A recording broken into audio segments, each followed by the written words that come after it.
jadi Sadikin ketua Ikatan Mahasiswa Aceh Jerman. Ya, ketua Ikatan Mahasiswa Aceh di Jerman atau IMAN sih katanya.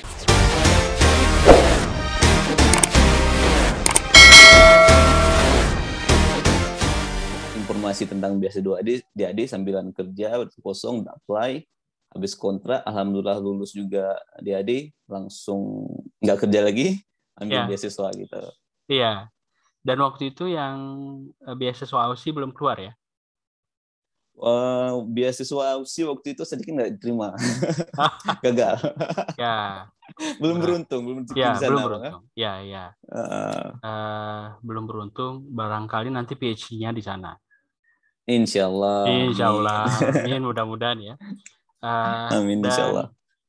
Ini waktu pas S1, Sadikin, ini kegiatan ya secara akademik dan di luar akademik gimana nih, Sadikin? Kalau misalnya kegiatan di luar akademik, Sadikin itu suka bergabung di beberapa organisasi, khususnya organisasi kedaerahan. Itu mahasiswa yang dari daerah, itu ada namanya POMAD, Forum Pendidikan Mahasiswa Aceh Tengah. Nah, waktu itu Sadikin sebagai sekretaris umum. Dan juga di kampus, khususnya di HMM, Himpunan Mahasiswa Manajemen, itu juga sebagai sekretaris umum. Jadi dua-dua sebagai sekretaris nih, Bang.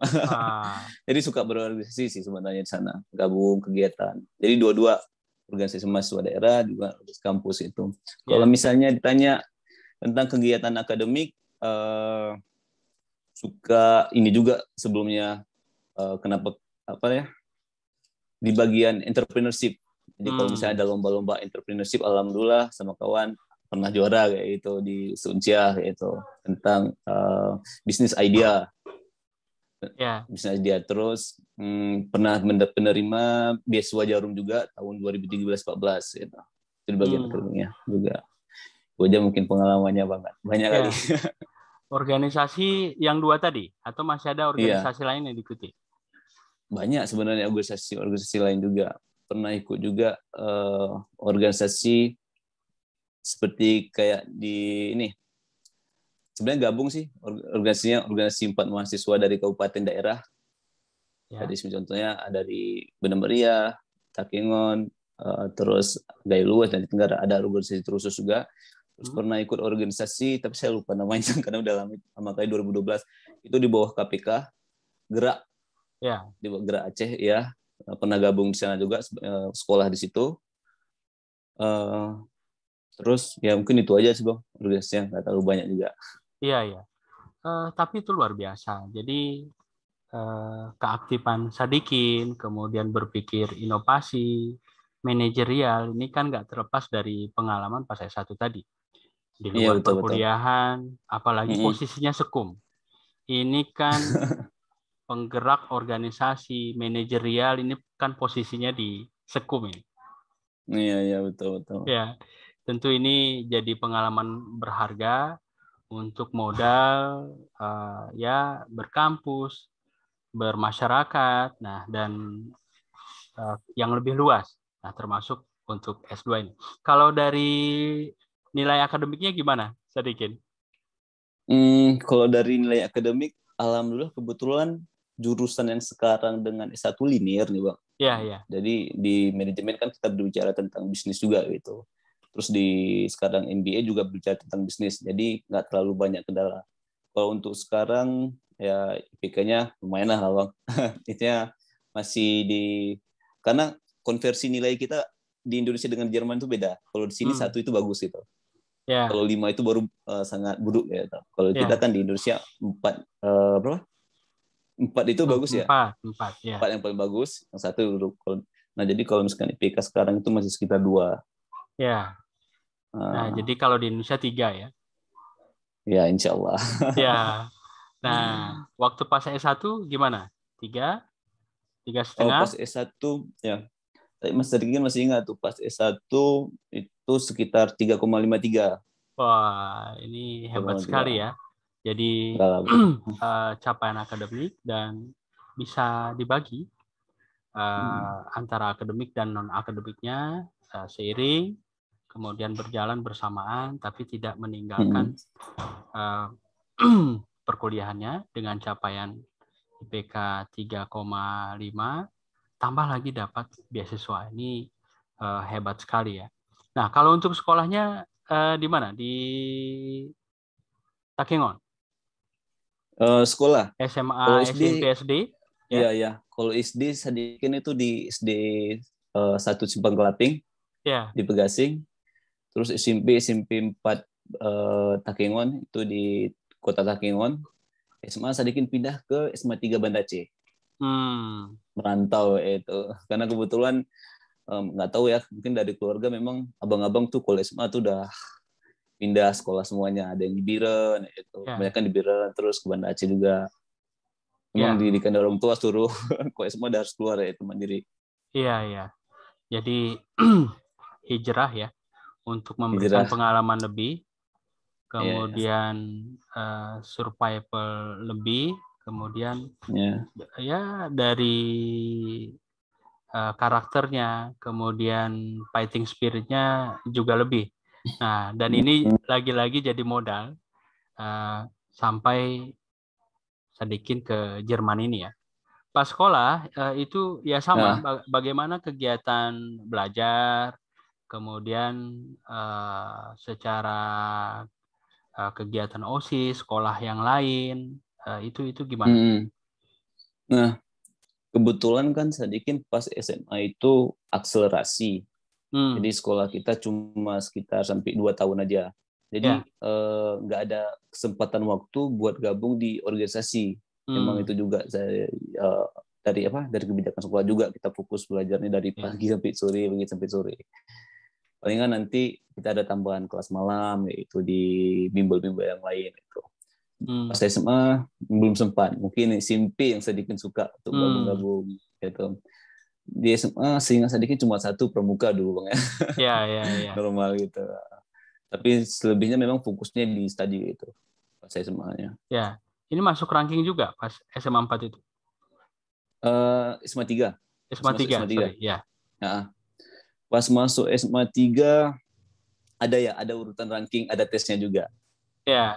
Ada tesnya, nanti ditambah dengan tambahan nilai UN, terus tes langsung dari SMA-nya juga. Jadi top berapa waktu itu di sekolah SMA? Waduh, sedikit lupa sebenarnya berapa peringkatnya. Karena kebetulan waktu itu kan kita seluruhnya dites. Ada sekitar ratusan orang itu dites. Nah, 20 besarnya itu masuk kelas akselerasi gitu. 20 orang atau sampai 30 orang itu masuk kelas akselerasi. Jadi ya mungkin kisarannya dari 1 sampai 30 gitu. Ya, tapi tepatnya sedikit lupa. Dan ini masuk kelas akselerasi itu dan selesai dengan cuma 2 tahun. Ini kan luar biasa ya. Luar biasa dan tidak heran kemudian pas S1 secara akademiknya juga nggak kalah dan bisa lolos beasiswa. Nah, tentu ini memang secara akademik juga sedikit menonjol ya. Kalau untuk SMP, SD-nya gimana? SMP di SMP 4 dong ya. Alhamdulillah. Ya kalau misalkan juaranya adalah masuk kadang-kadang juara 3 gitu. Iya. Tapi pernah mewakili Takengon ketika SMP itu Olimpiade matematika fisika gitu. Jadi mewakili Takengon kita ada kompetisinya di Aceh. Jadi yang menang itu nanti dapat beasiswa dapat beasiswa sekolahnya di Fatih. Oke. Nah, jadi alhamdulillah setelah dapat juara 1 di Takengon, di provinsi sedikit dapatnya juara 4 yaitu. Nah, ketika juara 4 dapat beasiswa 50% di SMA Fatih. 50%-nya kan lumayan mahal juga. Jadi orang tua bilang maksudnya di sekolah normal aja, sekolah biasa aja lah yang nggak harus bayar lagi gitu. Walaupun dapat 50%. Tapi kalau misalnya waktu itu bisa dapat 1 2 3 sekolahnya gratis di sekolah Fatih. Makanya sedikit juga daftarnya ke SMA 3. Setelah nggak dapat Fatih, pindah ke SMA 3. Iya. Itu 50% berapa biaya waktu itu? 50% dan itu setahun. Udah masuk uang makan kita, uang sekolah, uang dan lain-lainnya sekitar 20 juta lah, sekitar mungkin waktu itu. Iya, iya. Karena boarding school ya? Ya, boarding school. Ya, 20 juta ya lumayan juga ya. Waktu itu lumayan apa? Iya, iya. Tahun 2009 apa? Ya. Orang tua sendiri pekerjaannya apa? Kalau orang tua basicnya di saat mama itu di pendidikan, guru SD. Kalau bapak tuh di dinas pertanian. Jadi ya. bagian penyuluhan tuh bapak. ASN ya. Nah, bersaudara sendiri berapa Sadikin? Sadikin ada 4 bang. Alhamdulillah 4. Semuanya cowok. 4-4 ya cowok. Tapi satu udah almarhum, jadi tinggal 3 sekarang. Ya, Sadikin anak keberapa? Anak yang terakhir, yang kecil. Ya, ya. Jadi 4 bersaudara, Sadikin anak yang terakhir. Nah, ini yang jadi alasan orang tua ya, kenapa kayak sama 3 tadi. Karena kalau misalnya 20 juta setahun, dengan masih ada tanggungan Abang Sadikin 2, tentu ini agak berat ya. Memang ya juga namanya ASN waktu dulu kan nggak banyak juga kan bang pemasukan. Alhamdulillah memang waktu itu abang-abang ini semuanya udah lepas lah. Oh gitu, udah selesai ya. Tapi kan orang tua udah berumur juga bang kan. Ya. Udah berumur gitu. Ya berumur. Waktu itu sudah pensiun belum? Sedikit lagi pensiun. Ini udah pensiun semua. Ya, bapak ibu sudah pensiun. Sekarang udah pensiun. Kapan udah pensiun? Menikmati hari tua lah. Iya. Pensiunnya kapan? Aduh, tepatnya kapan ya? Mungkin kalau mama udah sekitar 4-5 tahun yang lalu mungkin. Iya, sekitar itulah bang. Kalau bapak? Kalau bapak mungkin agak baru, 2 tahun, 3 tahun lah. Iya. 2-3 tahun yang lalu. Oke. Nah ini kita balik ke sekolah tadi. Nah, tadi kan sudah diceritakan SMA, SMP. Kalau SD-nya sendiri gimana? Ya, jadi secara sekolah, kegiatan sekolah, ya walaupun ini normal ya, yang namanya kita SD ya. Nah, secara belajarnya, kemudian prestasinya. Nah, ini gimana nih, Sadikin? Ya, kalau SD menarik sebenarnya SD karena banyak hal yang sampai sekarang itu teringat gitu. Karena kan SD juga di dekat rumah. Jadi di SD kalau dari segi akademik kita itu ada 4 orang bang ya. 4 orang itu sering berlomba-lomba untuk menjadi juara gitu. 1, 2, 3, 4. Tapi kalau alhamdulillah kita berada di 3, 2 gitu. Ya kadang kelas ini sekali 1, 3 gitu. Terus ya pernah seingat sedikit itu pernah sering lomba cerdas cermat juga, sering ikut hal seperti itu.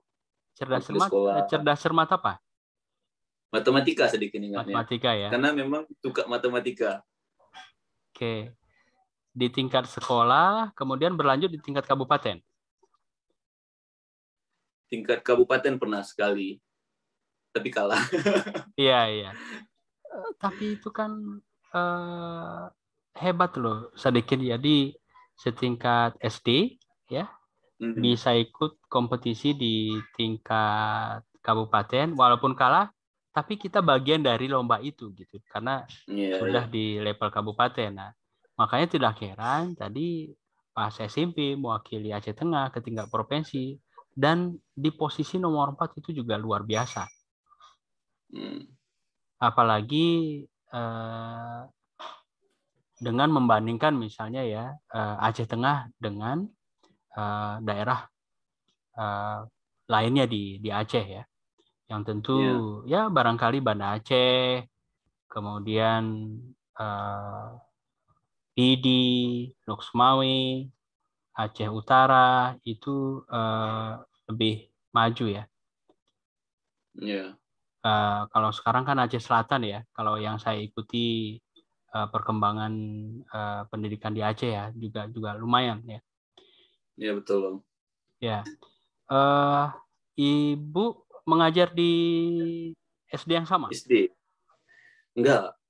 Mama tuh pindah-pindah dulu ngajarnya. Pernah di Biren, Biren lama juga, sekitar ya mungkin ada 10 tahun di Biren ngajarnya. Jadi kita pernah tinggal di Biren Mama dulunya. Tapi sedikit nggak sempat, nggak sempat di sana. Terus tuh balik lagi ke Kengon. Siap tuh ngajar di Lengah. Abang tahu nggak Lengah? Di Lengah siap tuh ngajar di sekolah dekat kampung. Tapi beda sekolah. Mama ngajarnya di SD Kutulitang, sedikit SD 1. Oke. Tapi memang ya Mama sering ngajar itu di rumah, suka ngajar gitu, hobi ya. Ngajar mungkin sepupu-sepupu kita belajar bareng juga itu semua. Kalau untuk pola asuh orang tua sendiri bagaimana sedikit? Memang kalau misalnya untuk dari orang tua sendiri untuk masalah pendidikan itu sangat diutamakan. Memang dari kakek juga itu berlaku buat mama sendiri, itu kan buat orang tua juga gitu. Lalu pendidikan itu kalau bisa dinomorsatukan. Contoh hal paling kecil kayak gini. Misalnya kalau di kita tuh ada acara orang nikah, orang apa, biasanya kan banyak anak-anak yang nggak mau sekolah. Oh itu mama larang kali itu.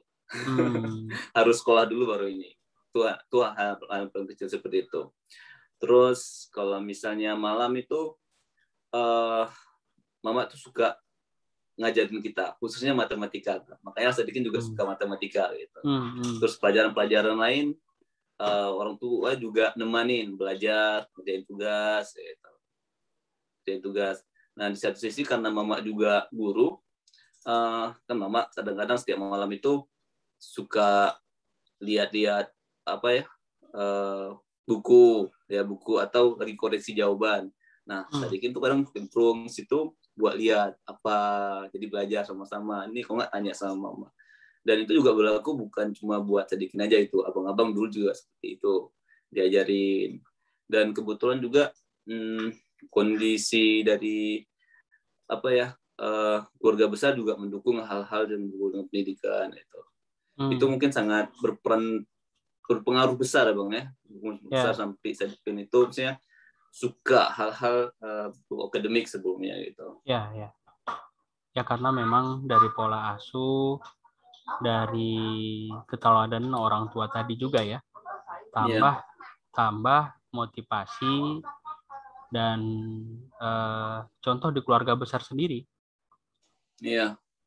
Kalau untuk Bapak gimana? Kalau misalnya untuk Bapak, ya sebenarnya tanggung jawab sebagai orang tua kasih jajan lah Bang ya, itu yang paling penting ya.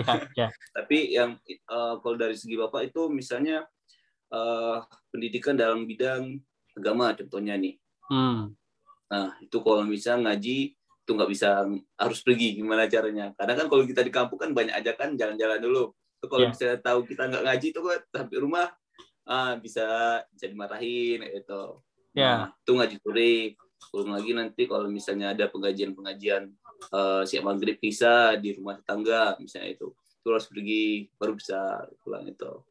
Jadi mungkin penerapan disiplin aja lebih ke bidang pendidikan yang diterapkan sama Bapak itu, khususnya di ngaji gitu. Kalau bidang akademiknya tuh Mama lebih pastinya. Jadi lebih ke disiplinnya Bapak. Ada semacam peran tidak tertulis ya. Akademik ke Mama, sementara keagamaan Bapak ditambah penguatan disiplin ya. Iya. Tentu betul. Disiplin ini dikuatkan lagi dengan pengawasan dari orang tua, dalam hal ini terutama Bapak ya. Betul. Ya, karena kan kalau misalnya kena marah ngaji, tentu ini kan betul-betul dicek. Iya, ini Sadik ini ngaji apa enggak gitu kan? Oh ternyata ada laporan, atau lihat misalnya main gitu ya. Apalagi kalau misalnya nggak ngaji, kalau dulu tuh nggak dapat jajan lebih kan? Udah kena marah nggak dapat jajan lebih ya. Nggak dapat jajan lebih lagi. Bagian dari punishment dari Bapak ya. Nah, jadi ya daripada nggak dapat jajan lebih, ya bagus ngaji yang benar lah, gitu ya. Iya betul. Jadi, nah, jadi kalau ngaji terus, ngajinya benar, nah ini ditambahin terus jajannya. Ya, adalah. Dan itu berlaku juga buat abangnya Sadikin seperti itu. Kalau abang-abang mungkin nggak ingat karena kebetulan Sadikin sama abang itu bedanya hampir 10 tahun. Tahu ya. 10 tahun itu. Jadi ketika Sadikin kecil, abang-abang udah SMA dan itu udah luar daerah semuanya. Oke. Dan mereka juga berkuliah ya? Yang berkuliah 1, 2, 3 sih udah selesai kuliah sih sebenarnya bang. Tapi udah kerja sekarang. Ya. Dan sudah kerja, sudah berkeluarga semua? Udah, alhamdulillah. Ya. 1 di Banda Aceh, 1 lagi di Takengon. Ya. Dan ini berarti Sadikin yang terakhir, kemudian keluar negeri, dan satu-satunya yang belum menikah. Alhamdulillah baru menikah. Hah?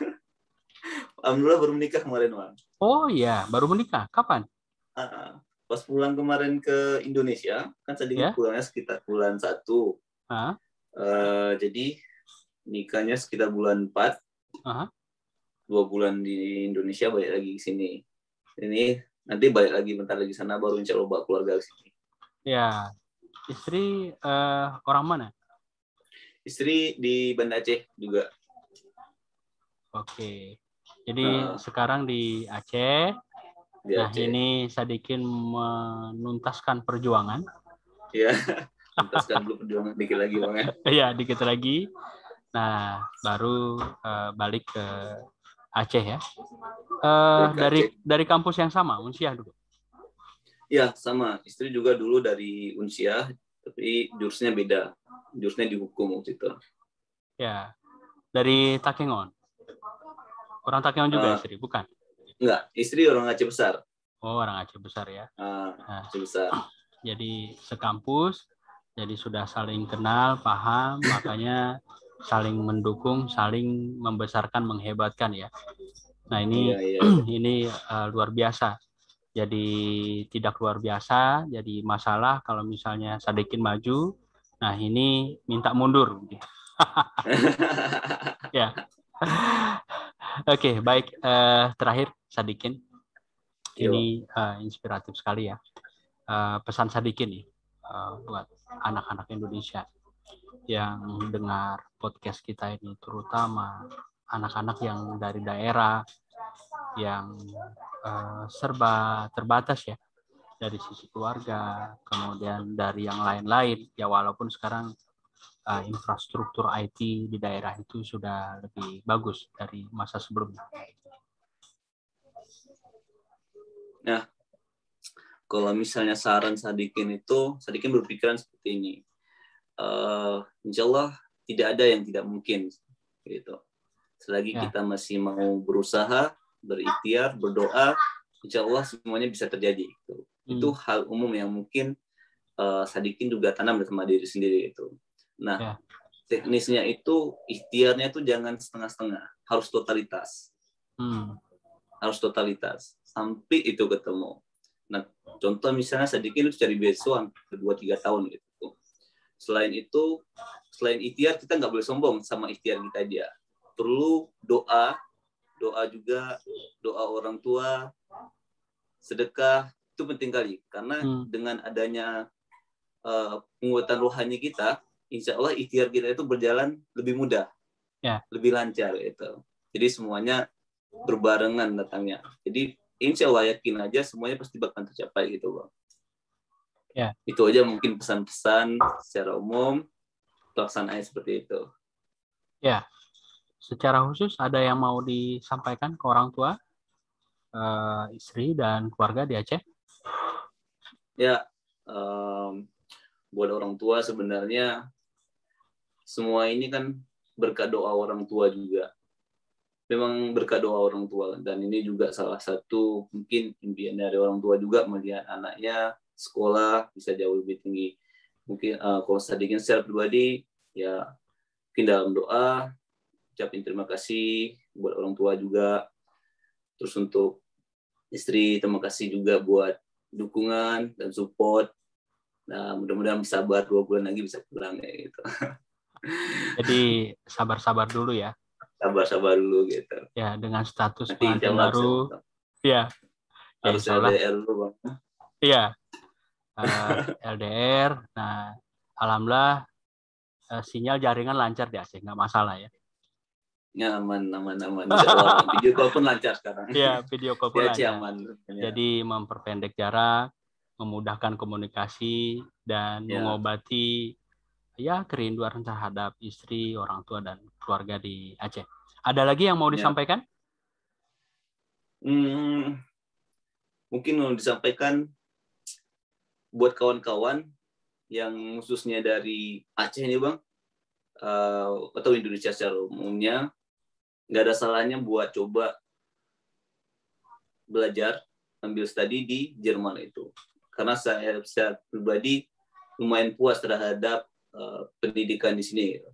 Dan mungkin dampaknya juga bakal lebih luas nantinya kalau misalnya kita bisa pulang ke Indonesia, mudah-mudahan insya Allah. Dan jalannya banyak, insya Allah jalannya banyak. Beasiswa banyak, asalkan ada kemauan buat cari gitu.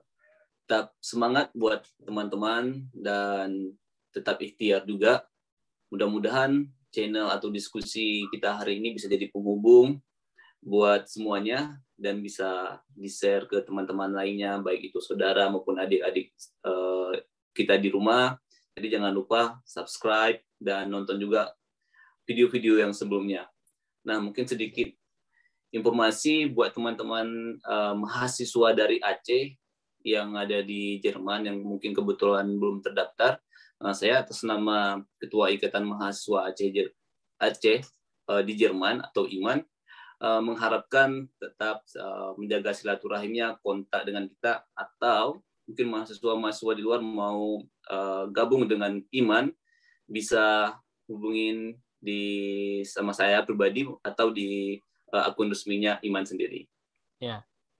Jadi Sadikin Ketua Ikatan Mahasiswa Aceh Jerman. Ya, Ketua Ikatan Mahasiswa Aceh di Jerman atau IMAN sih katanya. Jadi kita tuh ada sekitar 60-70 orang, Bang. Itu udah keluarga, mahasiswa, master, ada PhD juga.